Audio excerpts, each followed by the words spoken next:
If you create Facebook in your dorm, of course, you should be a billionaire, El-Erian said, adding that wealth inequality is a good thing you incentivize.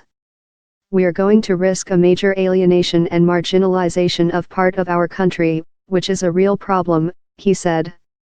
El-Erian made the comments to Editor-in-Chief Andy Serwer in a conversation that aired on News Pulse Finance in an episode of Influencers with Andy Serwer, a weekly interview series with leaders in business, politics, and entertainment. During his tenure as CEO, El-Erian helped PIMCO grow its assets under management to as high as $2 trillion.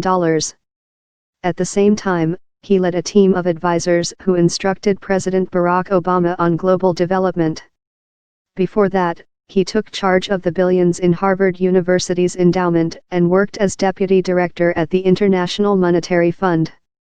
Since 2014, El-Erian has served as the chief economic advisor at Allianz, the parent company of PIMCO.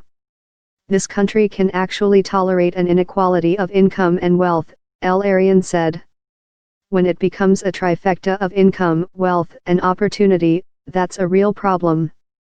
That trifecta of inequality took hold after the Great Recession in 2008, El-Erian said.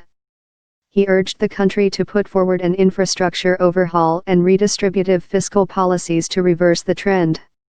We need growth that really brings in more segments of society, he said.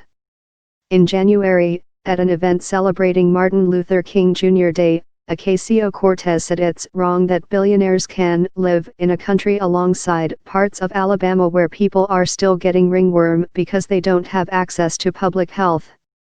She has proposed a marginal tax rate of 70% on income over $10 million, a proposal that 45% of voters support and 32% of voters oppose, according to a Morning Consult poll that surveyed 1,993 voters last month.